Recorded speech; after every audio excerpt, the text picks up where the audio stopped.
इथे आपण आंबे घेतले, धुतले, देठ काढूया. कापून घेते मी. त्याचे आपल्याला असे तुकडे करून घ्यायचे. सगळं काढून घ्यायचं.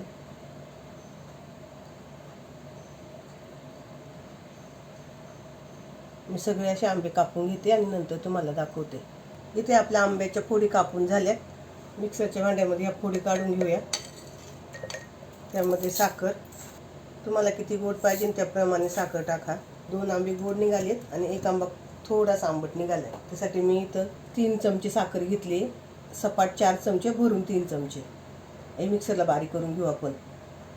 त्यामध्ये अर्धा कप दूध ओतते. ते अर्धा कप दूध ओतले, थोडेसे काजू आणि परत मिक्सरला बारीक करून घेऊ आपण. आईस्क्रीमचं भांडं घेतलं आहे, त्यामध्ये आंब्याचा रस टाकून घेऊया आपण. सगळीकडून छान पसरून घ्यायचा. थोडासा सेट करायचा. इथं मी दूध घेतलं आहे. दुधात आपल्याला बिस्किट बुडवून घ्यायचं आहे. बिस्किट याच्यावरती ठेवायचं असं. त्यावरती आंब्याच्या फोडी ठेवायच्या. पुन्हा टाकून घ्यायच्या सगळीकडून. मी थोड्या मोठ्या कापल्या, तुम्हाला पाहिजे तर बारीक कापल्या तरी चालेल. मी छान सेट होती. त्यावरती परत आंब्याचा रस टाकून घ्यायचा. सगळं कडणे वगैरे असं छान पसरून घ्यायचा. हा घेतलेला रस हा थोडा थोडा टाकायचा त्याच्यावर. इथं आपलं भरून झालं आहे आंब्याचा रस. त्याच्यावर आपण थोडं थोडं रोज इसेन्स टाकणार आहे.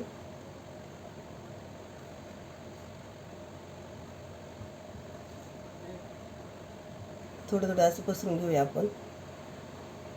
अशाच प्रकारे मी दुसरे अजून करून घेते, नंतर तुम्हाला दाखवते. इथे आपले 2 आईस्क्रीमचे कप तयार झालेत. आता हे आपण फ्रीझरमध्ये ठेवूया. इथं आपण फ्रीझरमध्ये ठेवली होती. मी काढून दाखवते तुम्हाला. किती छान सेट झालं आहे. आणि यामध्ये मी दूध वापरले. तुमच्याकडे जर क्रीम असेल तर तुम्ही क्रीम वापरा.